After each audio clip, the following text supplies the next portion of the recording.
Right. So I've been following the HIV crisis over in Indiana, and one of the primary interventions they're using are needle exchange programs to try and alleviate some of the new cases that they're seeing. Are you familiar with needle exchange programs? I know a little bit about it. Okay. So you know that they allow drug users to come in and exchange their used needles for new ones. And so I was wondering about how effective are these interventions on a whole. And so what I did was I hypothesized that the more access that individuals have to needle exchange programs, the fewer cases of new HIV will be in a specific region. And so I took two sets of data. I used the CDC surveillance data from 2013, as well as the American Foundation for AIDS Research's list of clinics that existed throughout the United States. And I analyzed it using SPSS, which is the statistical package for social sciences, to visually generate my results. I found that a positive relationship existed between HIV and the number of needle exchange programs in the western region of the US and the northeastern region of the US. And I found a non-significant relationship in the Midwestern region, the southern region, and when the United States was analyzed holistically.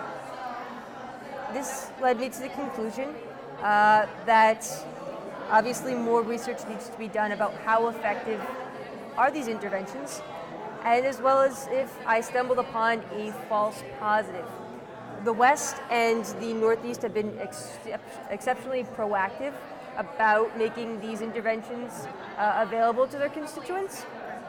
And so it's probable that because they've done so, unlike the other regions, that they're catching more new cases of HIV than the other regions. Because what many of these centers do is they not only allow drug users to come in and exchange their needles, but they also allow them to get tested on site.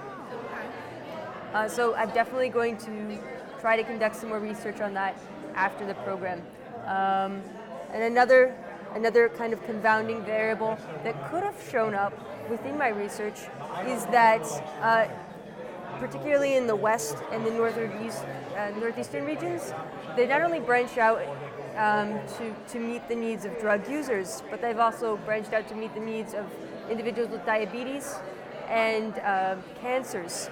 And so looking at the distribution of care, or if they're still meeting the needs of drug users, would also be a really interesting study as well. That's great. So overall then, in a nutshell, you would say that these are positive things for communities to have, the needle exchange? I think that they have a lot of potential, and I do think they do some good, but I think that more regulation is needed, and there definitely is some policy that needs to be reevaluated. Great. Great. Good job. Thank you.